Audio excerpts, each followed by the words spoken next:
নমস্কার সবাইকে, ছোট্ট একটা ব্লগে সবাইকে স্বাগত। সকাল সকাল আজকে কাজ হচ্ছে রুহি চুল কাটা। তো রুহি চুল কাটার পর্ব শেষ হয়ে গেছে। রুহি এখন চুলগুলো ফেলবে না।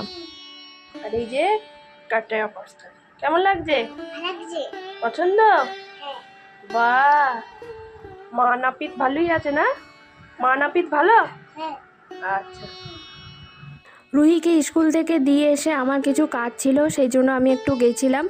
আর আসতে একটু দেরি হয়েছে, তো সেই জন্য ওদের একদম আদরের আপ্যায়ন চলছে এখন। প্রচুর আদর করছে ওরা।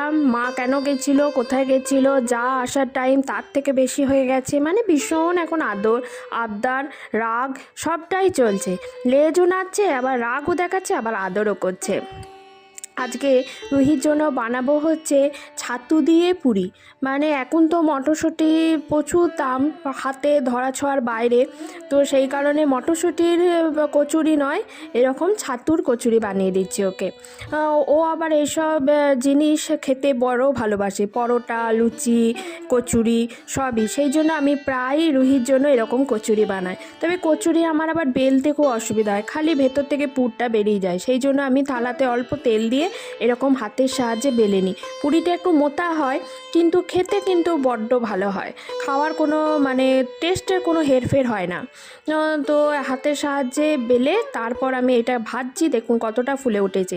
রুহি যখন আজকে স্কুল থেকে এসে দেখবে এরকম কচুরি বানানো হয়েছে, ও কিন্তু ভীষণ আনন্দ পাবে। আনন্দে একবারে আত্মহারা হয়ে যাবে আর কি। তো প্রায় দিনই আমি ওকে এইভাবে বানিয়ে দিই। রুহি স্কুল থেকে এসে গেছে, তো নিজের কাজ ও নিজেই করে। আগের ভিডিওতেও আমি দেখিয়েছি, ও স্কুল থেকে এসে নিজের ব্যাগ খুলে নিজের সঠিক জায়গায় রাখে, তারপর মোজা খোলে, জুতো খোলে, সেটাও সঠিক জায়গায় রাখে। আর তারপর পরবর্তী স্টেপ হচ্ছে প্লুটোকে আদর করা।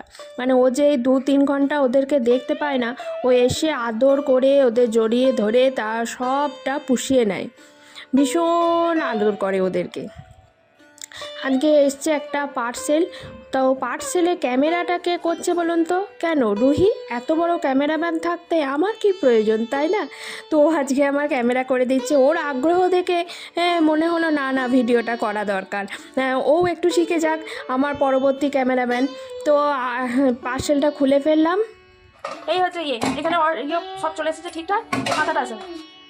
এই জ্বালাদের বেড়াদের মাথায় এখন আমি কী লাগাবো? বড়দের এখানে আমি মাথাটা কি লাগাবো? এখানটা ফুটো। হ্যাঁ, দেখি ভেতরে আছে কিনা। না, ভেতরেও নাই। পলিথিন তো ছিঁড়ে গেল, এই তো পলিথিনও নাই। এই মাথায় এরকম একটা ফুটো, এটা কি? হ্যাঁ, আমি কি এদিক ওদিক দেখবো? এটা দিয়ে আমি ফুটো দিয়ে দেখবো এইদিকে? কি জ্বালাতন! বাকি সব ঠিক আছে, বাকি সব ঠিক আছে। এদিকে 10 দিন 7 দিন করে টাইম নিচ্ছে আর এইরকম মাল পাঠাচ্ছে। এই যদি আমি আবার রিটার্ন দিই বা আবার ইয়ে করি যে আবার আনানোর জন্য, আবার আমাকে 10 দিন ওয়েট করতে হবে। এটা আমি পিঠের জন্য ওয়েট করছি, ততদিনের মধ্যে আমার সিট চলে যাবে। রুহি খেলতে খেলতে খেলার ছলে আমার নাক ছাবিটা কোথায় যেন ফেলে দিয়েছে।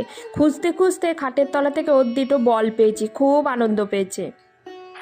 খাটের তলা থেকে, বাড়ির বিভিন্ন আলমারির তলা থেকে অমূল্য রতনগুলো বেরিয়েছে, কিন্তু আমার হারিয়ে যাওয়া নাক ছাবি বেরোয় নাই। এই যে কোথায় হারালো রুহি, দেখ অমূল্য রতন সব, শুধু লোমের ডিবলা, শুধু লোমের ডিবলা। কি হচ্ছে কি এখানে? লাঠি দিয়ে কি করছিস? অরেঞ্জ কালারের মাছ ঢুকে গেছে, বার করতে হচ্ছে না তো কে বার করবে? তোমার খেলা অন্য কেউ বার করবে? কে বার করবে? মা বার করবে। আহা, তুমি নিজে খাটের তলায় অরেঞ্জ কালারের মাছ ঢুকিয়ে ফেলেছো, দিয়ে এখন মা বার করবে? এটা দিয়ে বার করবে লাঠি দিয়ে কুচিয়ে কুচিয়ে? আছো ভালো ভালো, শুকিয়ে আছো? হচ্ছে না, হবেও না, দেখছি দাঁড়া।